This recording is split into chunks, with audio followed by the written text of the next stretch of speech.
Good morning, everybody. I haven't made a video in a long time, and you can probably tell that by the fact that my hair has grown out. Look, I just got tired of cutting it because I cut it by myself, and when I started growing it, I just got so many positive reactions, especially from women 20 or more years younger than me. I'm like, it's a winner, let's go for it. But today's video is about a subject I would never thought that I would make a video on, which is how to improve the special operations capability of the United States of America across all the services with one simple move. Alright, and I gotta thank Sean Buck Rogers, who has a channel called the FNG Academy. He's a former Green Beret, and he does a lot of movie reviews, but which was initially what attracted me to the channel. But he talks about his experiences in selection, in the regular army, and then he tried to go to Ranger Battalion, and he got injured in a Ranger selection, and eventually he did Special Forces, and he did tours in Afghanistan. He's a combat vet. So he's got some experience. He looks real young, but he's got a lot of experience. And he did a YouTube short where he talked about how what nobody tells you about Special Forces selection. And nobody has told me this about Special Forces selection.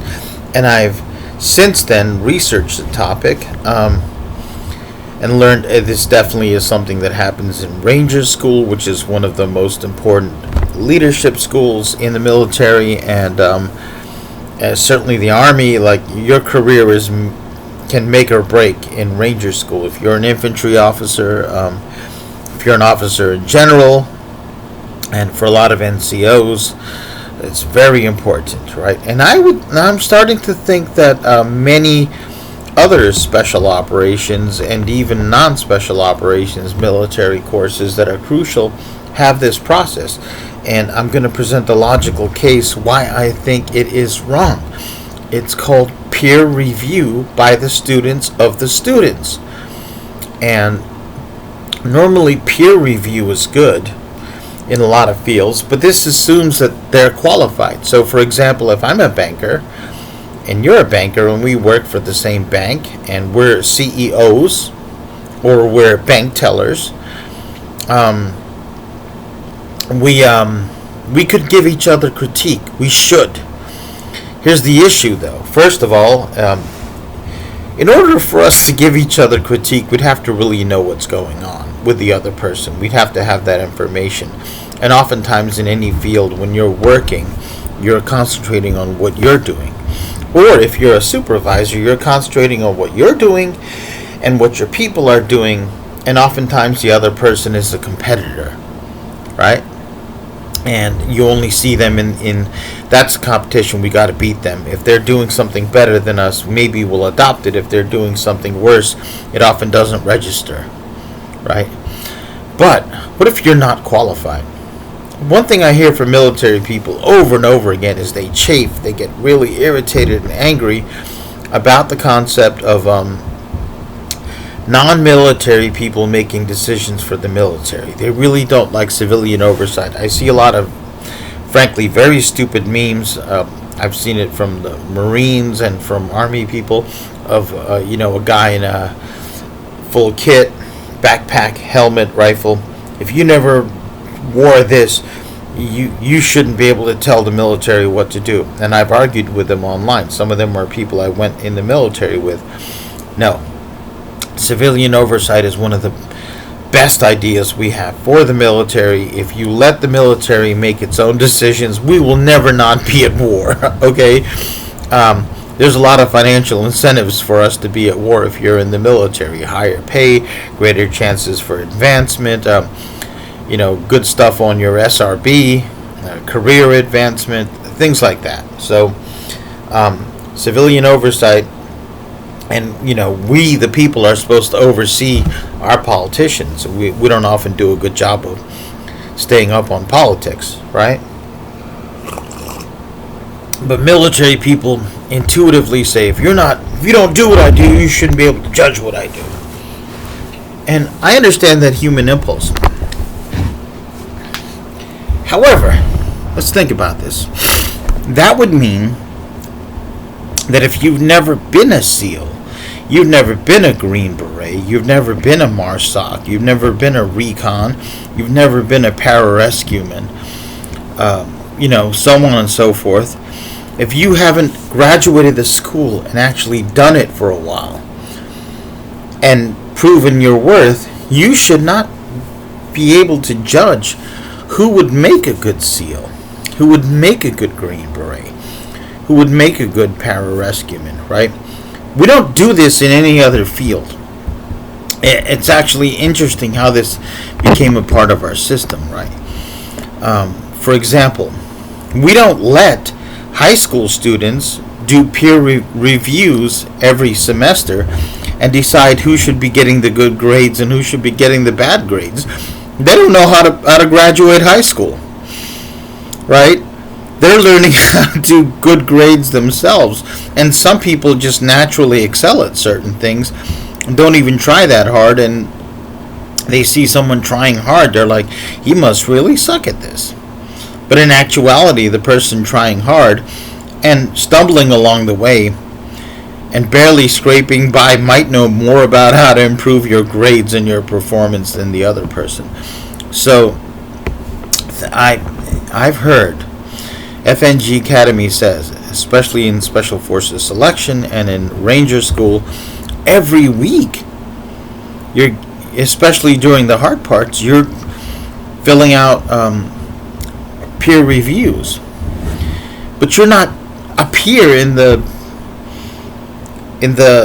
Special Forces community. You're not a Green Beret. I mean, let's think about it. Let's think really hard. I know in the Marine Corps, in order to be a drill instructor, you have to make it past boot camp. You have to go in your MOS. You have to work your way up to NCO, and then I think at least sergeant. Then you have to be recommended for drill instructor duty. Then you have to go through a selection, and then you go to the school, and you have to graduate the school. And even then, you're not allowed to be a senior drill instructor, right? So, it's a very serious task. And I know when I went through boot camp, my privates next to me didn't have a say on whether I got booted or not. Luckily. I mean, they were going through their own stuff. I can't imagine a job as important as being a Green Beret, being a MARSOC, being a SEAL, being judged and guided by people that haven't even earned that title, haven't even worked their way up to a leadership position, and then haven't been put through some type of training to make them good teachers and evaluators, right? So picture this scenario. You're going through selection, and up to that point, maybe you've been a clerk, right? And you're a particularly fit clerk, and you think you want to move to the combat arms side of things, and you go to Special Forces selection.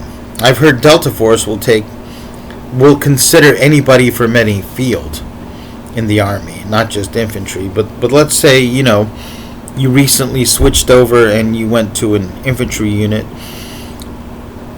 after being a clerk for 4 years, and you barely getting your feet wet in infantry, get a chance to go to selection. You go to selection, and let's say you're doing fine, and I don't know, you don't like black people, you don't like a man with a certain accent, you don't like somebody from the East Coast because you're from North Carolina, you maybe are dealing with your own sexuality, and you don't like people who talk a certain way because you think they're gay, they're effeminate, right?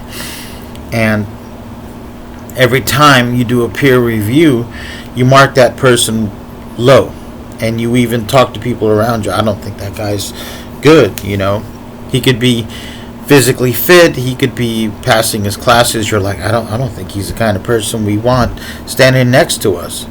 and you might even make something up, like the other day I saw him do something, right?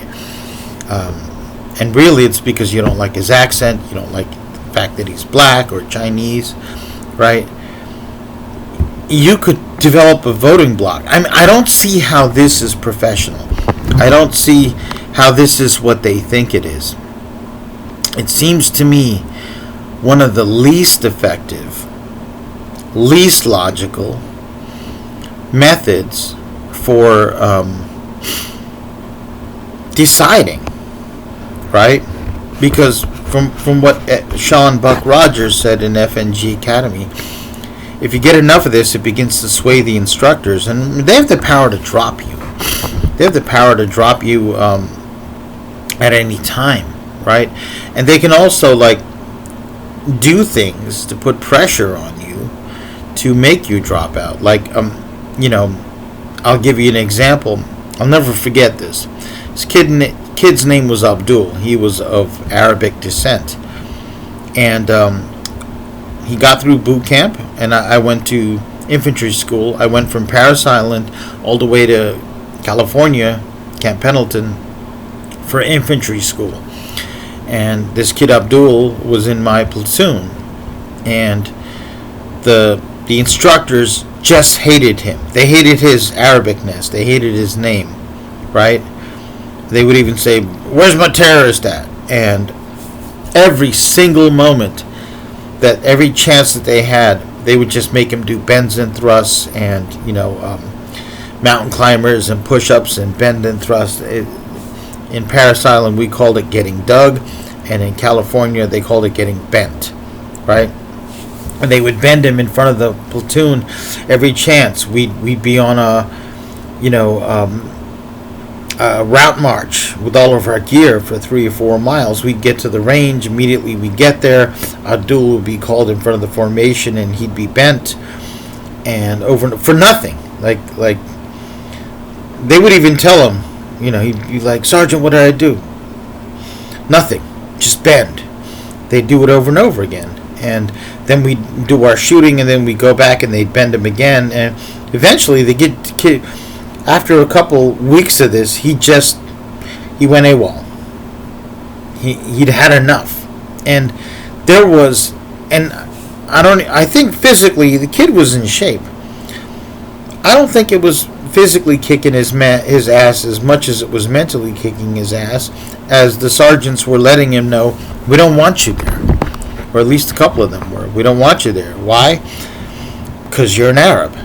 And the funny thing is, it was probably Islamophobic, but most of the Arabs in this country, especially back then, were Arabian Christians. A lot of Christians here don't know that there were probably Christians of Arab descent that existed before there were any Christians in Europe. Okay? So, the cadre has ways of making you want to quit, or of pressuring you, of finding ways to injure you. And this peer review thing, I think maybe this is why there are, so few black people and smaller groups of Latino people and other so-called minorities in some of these special forces unit. It's a way of softly filtering many of them out, and it may be unintentional. I've heard of Texas Instruments, for example. Part of their selection process is you would apply for certain jobs. You have to go through 3 layers of interview. And, you had to be fully qualified to get through all the layers of interview, especially the first 2. You had to have the educational record, the performance record, academic, all that stuff. You had to have recommendations. And the 3rd level is they would take you out to dinner. And they wouldn't tell you that the only thing they were looking for is if you seasoned your food before you ate it. Right? Supposedly that was to show whether you had an open mind or not. But I was raised in a Turkish household. We season our food. And if I go to a restaurant, white people food is often just bland as all hell. Right? Ask any Indian. Ask any Latino. I mean, it's guarantees that you're not going to have Indians working at your company. It guarantees that you're not going to have, you know, anybody looking like me or darker or any Asians, because, you know, we practically invented spices, right? And it does a disservice to the company. So, Sean Buck Rogers, thank you for letting me know this. I mean, think about it, folks. Black people, many Latino people dominate sports, right? Look at the NFL. Look at the NBA. There are just so many sports where people of color rise to the top and have stayed there, right? Have broken all kinds of records.